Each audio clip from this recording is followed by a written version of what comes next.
Good afternoon, everyone, and thank you for joining us to hear about our Bachelor of Arts in Early Childhood Care and Education, or the BAECCE.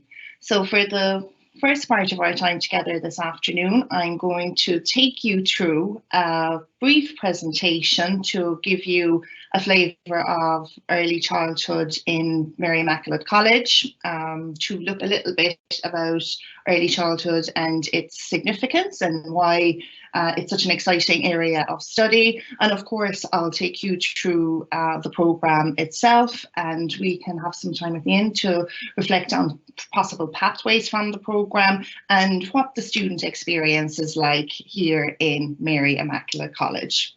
And the next slide just gives you a sense of the numbers in our Faculty of Education. So the Bachelor of Arts in Early Childhood is located in the Faculty of Education, which offers a number of flagship undergraduate programmes in initial teacher education and early childhood education. So you'll see there in the second box, the first box there, the Bachelor of Arts in ECC generally has around 352 students. In early childhood, we also, with our consortium partners in Maynooth University and Early Childhood Ireland, offer the Leadership for Inclusion in the Early Years programme, which is a special purpose level 6 award for those who are responsible for the inclusion of children with additional needs in the early years. So over the past 4 years, we've had over 900 students on that programme, and we've recently been informed that this programme will be running for an additional 3 years. So as you'll see, early childhood is really core to our faculty, and so are our students, and it's a very vibrant faculty to be part of. So on the next slide, just a little flavour of the Department of Reflective Pedagogy and Early Childhood Studies, where the BAECCE is located. Mary Immaculate College has been offering this degree since 2003, and we celebrated 10 years of ECC graduates in 2017. So we have a very strong tradition in early childhood care and education, and because of that, our programme is, it's underpinned really by the most up-to-date research and by developments in the early childhood space. You'll be very lucky if you join our programme to work with lecturers who have significant expertise in the area of early childhood education and are wholly committed to children in childhood. We're a very research active department, and department members are involved in research, in writing, in conferences. We had a conference last year called Revolutionising Education Through Play and Voice, where a lot of our students got on board to support us with the organisation of the conference. We have Ceramic, which is the Centre for Early Childhood Research at Mary Immaculate College.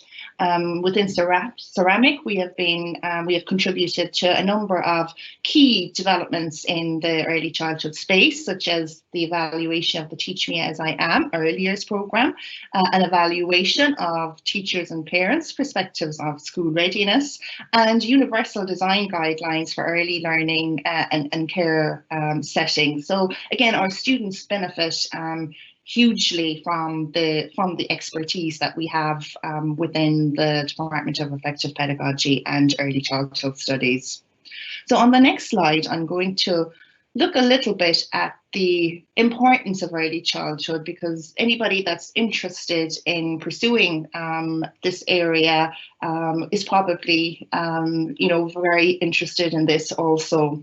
So again, we've always known that early childhood is important, and throughout history, key theorists and philosophers would have, highlighted this for us. What we now have is an evidence base, or science, which affirms really the importance of early childhood for right here and right now, but also for learning and development downstream. So the Centre for the Developing Child at the University of Harvard used the analogy of a building when talking about the importance of experiences in the early years. So they tell us that the basic architecture of the brain is constructed through an ongoing process that begins before birth and continues into adulthood. Early experiences affect the quality of that architecture by establishing either a sturdy or a fragile foundation for all of the learning, health, and behaviour that follow. So our work in the early years is all about ensuring that children, have that solid foundation. In our work in earlier settings and in our work with parents and families and communities, we want to make sure that each child has the best start. We know that our brains are more malleable or more plastic in the early years, so that is why it is really important that each child has the kind of experience during their early years that sets them up for lifelong well-being and achievement.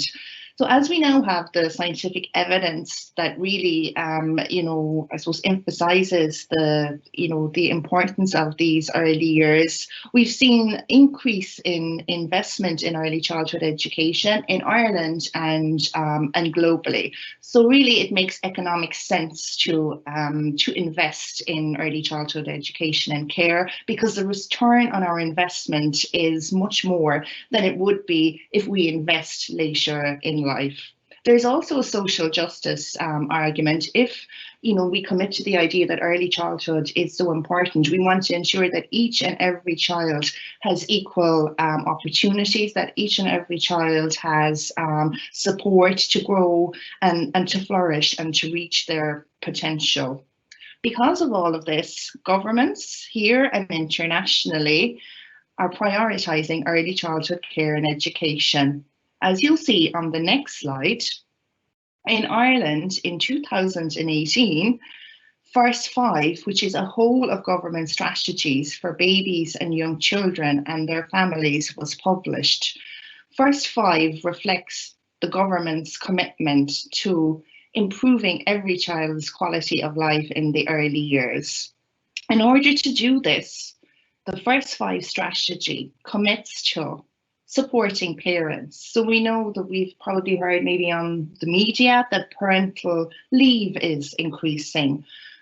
The First Five is committed to increasing supports for parents, increasing supports for communities so that children live in communities which are safe and where there are plenty of opportunities to play and to engage with other children and members of the communities. First Five also commits to high quality play-based early learning and care experiences. So this is where we come in. So again, here, there is a commitment to a graduate-led workforce in the early years. There's also been a commitment to improving universal access to early childhood care and education through the Early Childhood Care and Education Scheme, which means that all children in Ireland are now entitled to 2 years free preschool education before starting primary school. The First Five strategy also commits to supporting children in their transition from early learning and care onto junior and senior infants in primary school.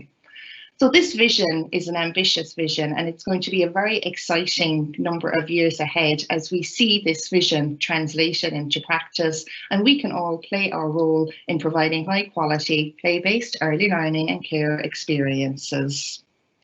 Now I'm going to look a little bit at the programme itself. So on the next slide, you will see a nice colourful flower. So this flower really illustrates the main strands of our programme. So our programme is a multidisciplinary degree. These strands, which you see on the left, are all integrated, and a number of modules feed into these strands. So we have historical, philosophical and policy context. We have child development, child health and well-being, curriculum and pedagogy, professional practice, and the early years educator as researcher. So historical, philosophical and policy context. This strand of the programme in the first instance is all about looking at childhood from ancient times right through to present times. It is about understanding how key thinkers, maybe some you're familiar with, such as Maria Montessori or Frederick Froebel, how their thinking and their ideas influence our practice in early childhood care and education today. We look at policy context, both internationally and in the Irish context. So you will have a number of modules that take a sociological lens and looking at issues such as equality and diversity, citizenship and inclusion. We look at developments internationally, such as the United Nations Convention on the Rights of the Child, for example, and track how that has influenced provision for children, how it has influenced what we do in early childhood care and education. We will look at strategies such as the first five, which I just mentioned, and see how that is influencing children's experiences and how we play our part in early learning care in translating that strategy into practice. We also have a number of modules that are focused on child development. Again, we begin looking from conception right through childhood. We look at key psychological theories, what they tell us about how children learn and develop. And we look at the factors that influence children's learning and development. So you will have a module on child development. There are modules on play and development and on language development also.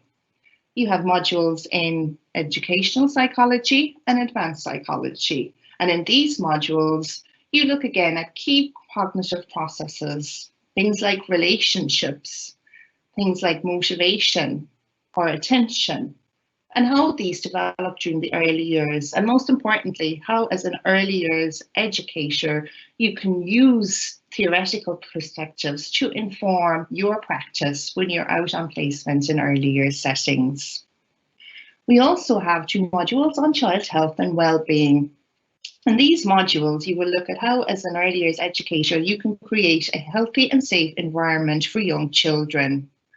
You'll also have an opportunity to look at how we can promote children's health and well-being. So you'll be looking at things such as healthy eating, accident prevention, infection prevention and control, which is more important than ever now in the time of COVID-19.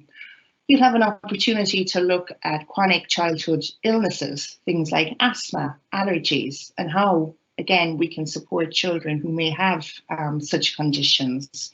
You'll be looking at things like the importance of physical activity and being outdoors for children. We then have a suite of modules which relate to the strand of curriculum and pedagogy. So curriculum, again, similar to the curriculum you would have experienced yourself at primary and post-primary level, sets out what it is important for children to learn and develop, and it gives us guidance as to how, as adults, we can support that learning and development. When we talk about pedagogy, we mean teaching or anything we do to enhance the learning and development of another.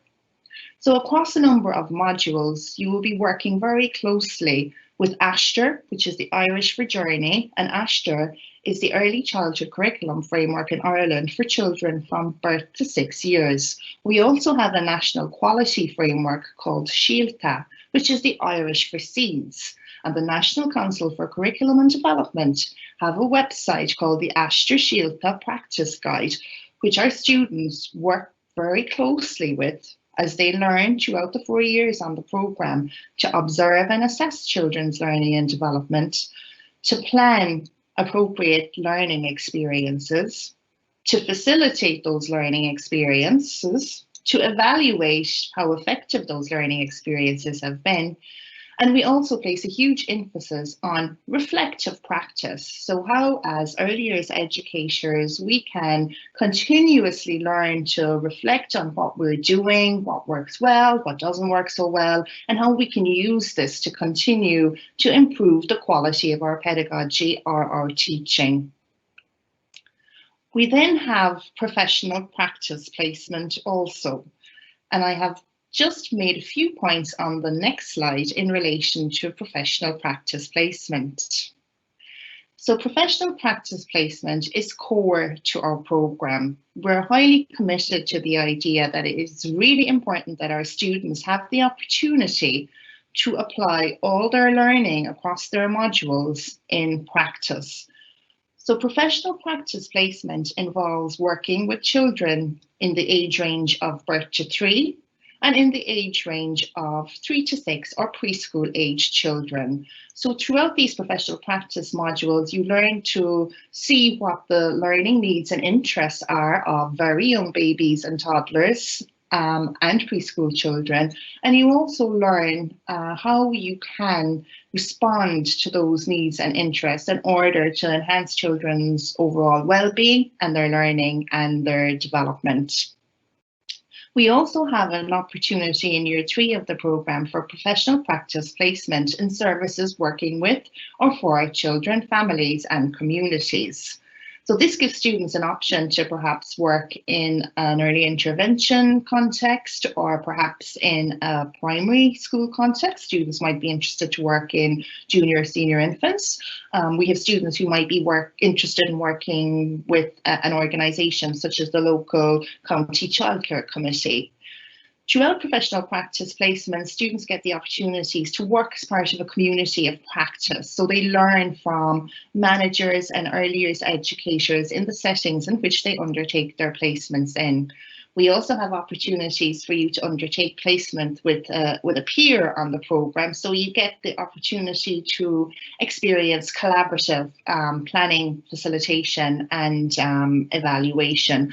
So our students, all recognise the importance of practice placement, and it's an element of the programme which they really love engaging in. So throughout the 4 years on the programme, you will have various different opportunities to engage in professional practice placement. The last strand on the previous slide was the early years educator as researcher. So again, I mentioned earlier that on the programme, you'll be very lucky to engage with lecturers who are very research active. When you're doing assignments or when you're out on practice, we will be, supporting you to engage with research. So again, you'll use the readings and the literature and the research that's already out there to plan your activities for children when you're on work experience. But also, we're very committed that the student sees themselves as a researcher as well. So throughout the 4 years on the programme, we would be encouraging you to, identify problems or challenges in your own practice, and then to go off and read around that and see how that can support you to develop your practice further. So it might be for instance that it's challenging to keep a particular group of children engaged during storytelling time, and we can then go and read and find out what research has been done on this area already, and use some of those ideas to further enhance our practice. So in 4th year of the programme, you get the opportunity to undertake a research project yourself. So by the time that our students get to year 4 of the programme, they very much know the areas they're particularly interested in. So it might be curriculum and pedagogy, or it might be child health and well-being, and you can identify in collaboration with a research supervisor a topic which you can then go on and undertake your dissertation or research project on. So again, our students really like that opportunity to get involved in a very deep way on a topic that they're very passionate and committed to. So so the next slide was on professional practice, which we've already looked at, and after that is international dimension. So again, as with all undergraduate programs in MIC, we're very committed to internationalization. So on the program, you will have opportunities if you wish to both study or work abroad. So in year 3 of the program, you can choose to spend a semester in an international context. So our students go on study abroad to universities in Norway, in Denmark, in Spain, and to numerous universities across North America. So that is a wonderful opportunity that's there for students who wish to avail of it.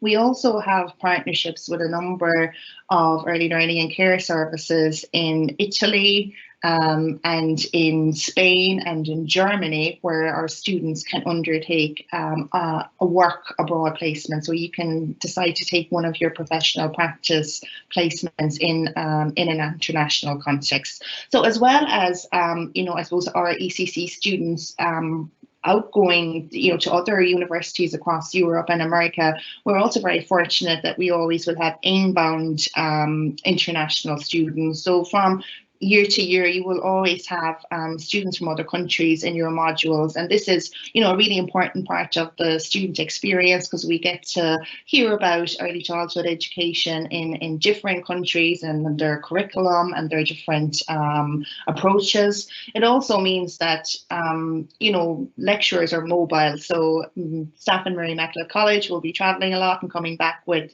different ideas. And again, we often have opportunities for lecturers and experts from our partner institutions to come to Mary Immaculate College. So again, you can have opportunities there to see how early childhood is maybe similar or different in various countries.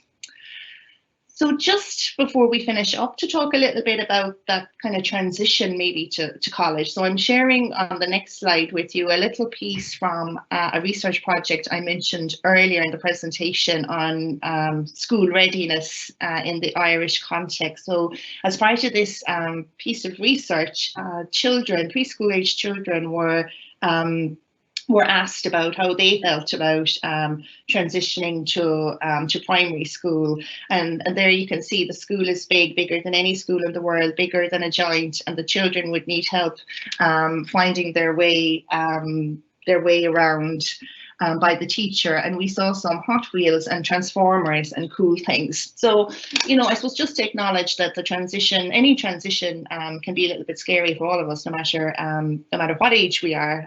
But I think students in Mary Immaculate College are very fortunate that, there is a lot of support available. We might not exactly have Hot Wheels, but we certainly have lots of exciting opportunities, both within the program itself and both in the MIC community more generally. So on the next slide, just a little flavour maybe of, our commitment to, the quality of student experience. So obviously we're very committed, that we support your engagement in the programme and achieving your potential in that sense. But also outside of the core programme, we're committed to, engaging you in the wider community. So we often I suppose put on additional events. Last year we organised a screening of a film on resilience for World Children's Day. I think this is a lovely example of our partnerships and our links, both locally and more nationally. We worked with ABC Startright in Limerick and TUSLA in providing that opportunity. So again, outside of the programme itself, there'll be lots of different early childhood related events that you can get involved in and that we'll be supporting you to engage with. There on the right, you can see a picture of Coogt, which is a lovely publication which I suppose collates our final year students across our undergraduate programmes research projects. So again, you have an opportunity here in year 4 of the programme to share your research project and its findings with the broader MIC community and indeed with audiences outside of the MIC community. And I know that throughout Open Day today, you'll probably be hearing a lot about all that life in MIC has to offer, and it is really very vibrant, and whether it's sports or the arts, there's lots of opportunities there to balance work and fun. So just to finish up by talking a little bit about pathways from the programme. So again, the BA in Early Childhood Care and Education, one of its key strengths is that it offers an awful lot of opportunities. I'm a graduate of an early childhood studies undergraduate degree myself, and I've always had wonderful opportunities to go in many different directions. With that, ending up working here in the Faculty of Education in Mary Immaculate College. So I suppose a lot of our graduates obviously go on to work in early learning and care settings, and often go on to take up management and leadership roles in those settings.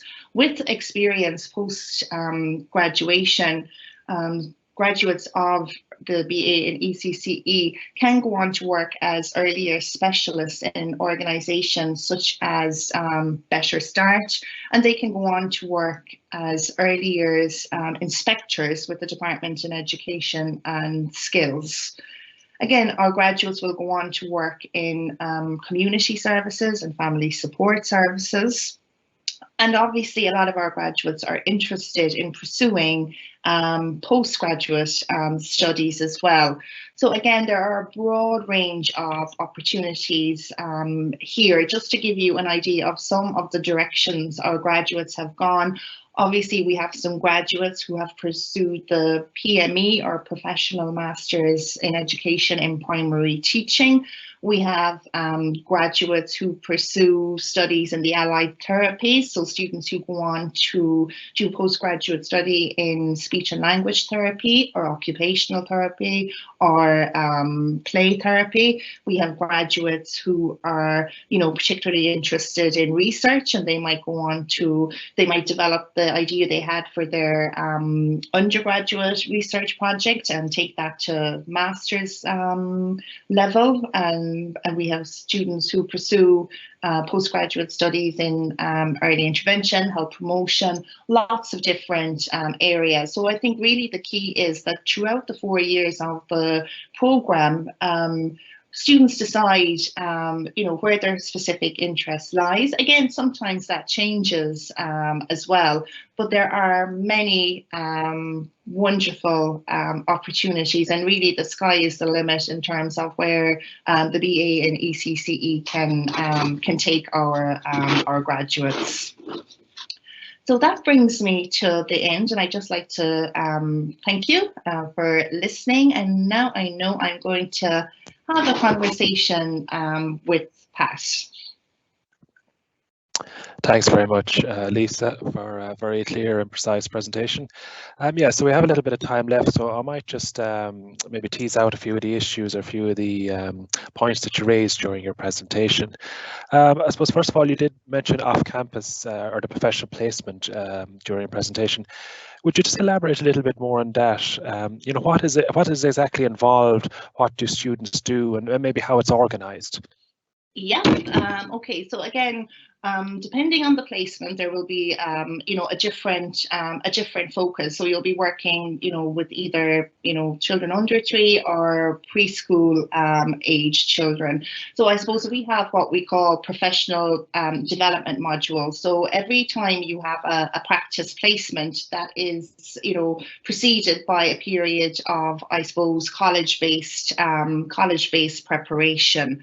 So again, I suppose, your lecturers would be spending time going through what you need to do when you're out on placement. So when you're out on placement, our students usually record everything they're doing in what we call a professional development portfolio. So again, you'll be engaging in observations of children, and you'll be making plans for, playful learning experiences, and you'll be kind of evaluating how they went, and you'll be reflecting on your own teaching, and you'll be documenting all of that in a portfolio. I suppose when our students are out on practice placement as well, they have obviously the support of college lecturers, but they will also be assigned a placement supervisor. So the placement supervisor's role is really to provide, one-to-one mentoring, and of course also to kind of, assess students' performance during the placement. So, again, for every placement, students have very clear guidelines about what is expected. So that normally, involves specific tasks and learning activities that, you're required to do during the period of the placement. And then the managers and early years educators in the settings in which students are placed, obviously liaise very closely and support students in developing their teaching or their pedagogy. Because of course, again, this is something that students are, becoming increasingly confident at throughout the 4 years of the program. So we have very effective ECC placements office here in the faculty. So there is lots of support there around organising placement, and the majority of placements are organised by Mary Immaculate College. And the placement that I mentioned, where students have more freedom or flexibility to work in a related area, can be chosen by students themselves. So there really is, placement is a key part of the program, and a lot of resources go into to supporting students preparing for sourcing the placement, and I suppose developing as highly competent early childhood educators while they're on that placement. Thanks very much, Lisa. It was great to know that those supports are there and that there is quite an element of flexibility in it as well. You did touch on the study abroad options also. So for students who maybe would like to go abroad for a semester, what exactly would students aim to do when they are going abroad? Where, first of all, I suppose, where do they go? What would they aim to do? And what are the main benefits of a study abroad placement? Yeah, well, I think the main benefits really are just to, I suppose, really be in a different country. I suppose just to experience a different culture, to get to meet new people, whether it's fellow college students or lecturers from, I suppose, the program and the whole area of early childhood care and education. It's really about just experiencing, a different context, again, looking at things like the policies in different countries, the funding, the type of curriculum. Is it similar or different to our own? For example, we have a partnership with Queen Maud University in Norway, and they're very committed to early learning in the outdoors. So as part of that program, our students they actually get to go out on placement as well when they're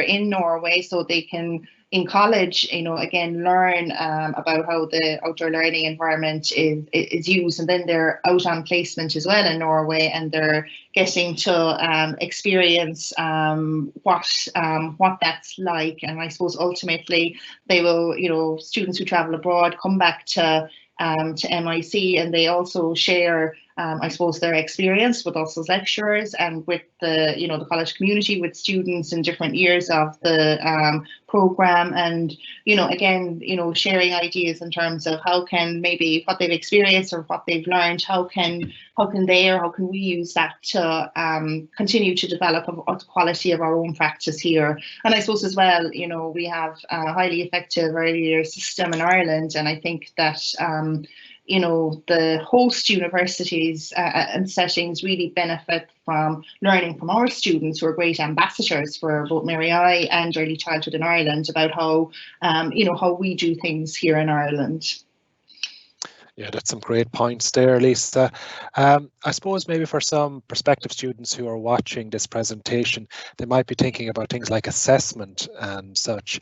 Would you just maybe give a little bit of, I suppose, a guidance or advice about how assessment works on the programme, and what you can expect, I suppose, maybe coming from a secondary school background?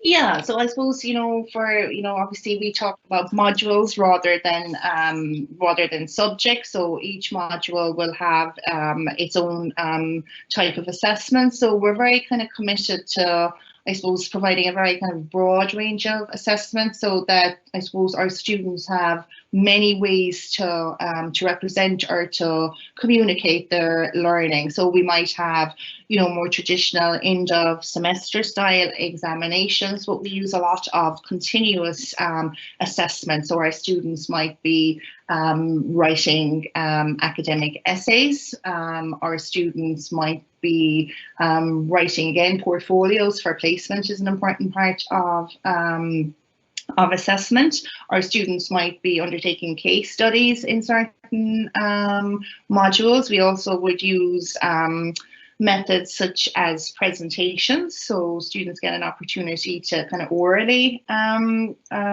present and share their kind of knowledge and understanding.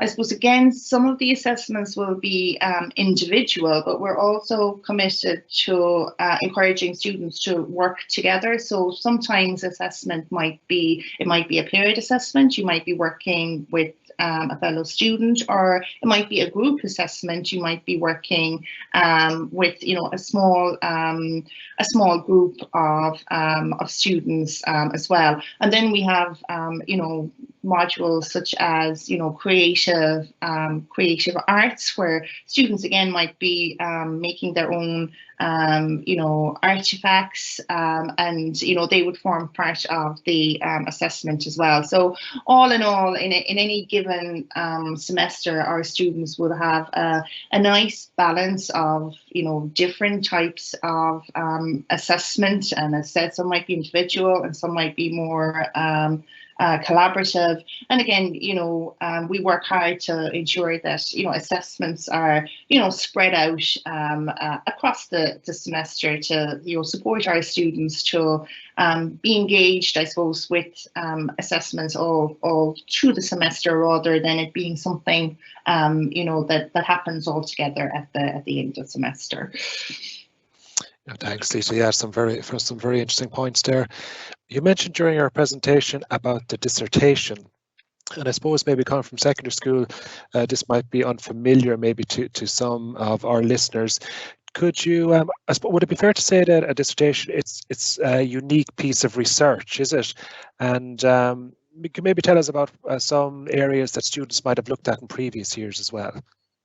Yeah, so I suppose, as I said, research, the early years educator as researcher is kind of key to the program. So, you know, in year 3 of the program, students undertake what we call a research methods module, where they learn all about research, and then in the final year they undertake the dissertation or a project. So basically, it is a little research project, and I suppose the dissertation then is what we call the document that's submitted at the end, that reports on your research study. So yes, students have huge autonomy around the kind of area that they want to focus on, and usually it will be, you know, an individual student will maybe particularly like one strand of the program, or a particular module, and that's where they'll go with it. And as I said, there will be lectures at modules, and they'll have lecturer support, but also our final year dissertation students work in small groups of approximately 5 with a designated supervisor who's there to kind of help them, I suppose, to formulate a kind of a research focus. Maybe sometimes it might be a broad focus, and you might be wondering how you're going to pin it down. So in terms of topics, it can vary greatly. I know at the moment our 4th year students are looking at very, you know, interesting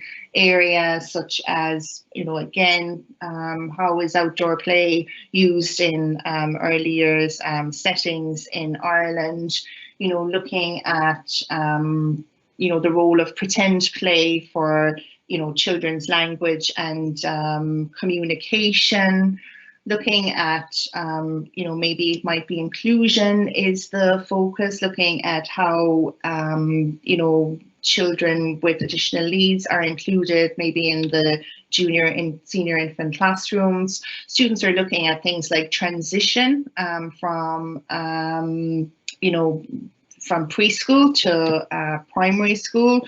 Students might be interested in looking at things like children's literature, and to maybe explore something like, diversity in children's storybooks. So they're just some of the kind of topics, but again, there are many, many more. And I think once a student comes up with an interest in something related to early years, their supervisor will then be able to work with them to I suppose, pin down a topic that can make a unique contribution, I suppose, to our understanding in that area. Yeah, it looks like it's a great opportunity to, I suppose, do some unique research into an area that you really have an interest in.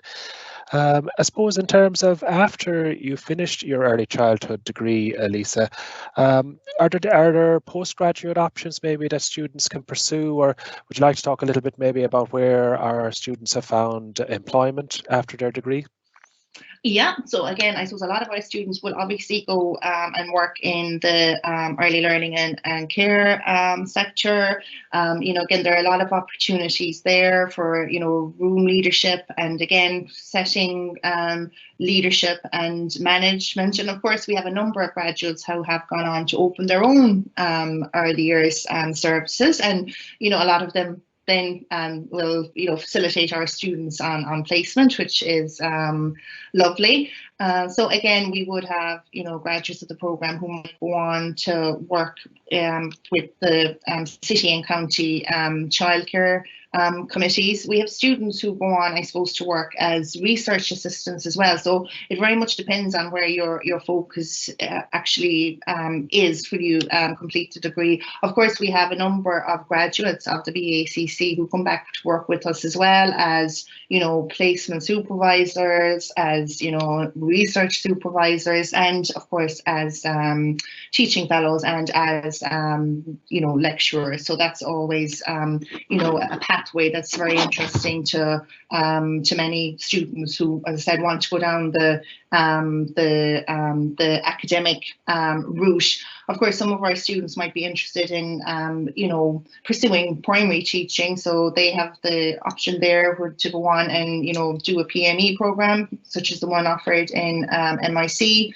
And MIC offers, a range of postgraduate options, such as the, certificate in autism studies and the MEd program. So we will always have students who go on and do an MEd, which again just provides an opportunity to, I suppose, do even, a bigger piece of research. So again, you might want to look at what you looked at in your undergraduate degree and develop that further. So again, the other postgraduate areas that tend to be popular would be, as I said, occupational therapy, play therapy, speech and language therapy, early intervention studies. But again, that's not exhaustive. There are, as I said, there are numerous avenues that's available to students. I guess it's just important as to what your what your own personal kind of interest is and the direction that you want to go in. No, that's great. It's great to know that there's so many options available afterwards, Lisa. I suppose that where time has come against us, so I think that will bring this session to a close. I just like to thank Lisa again for a very interesting and insightful presentation.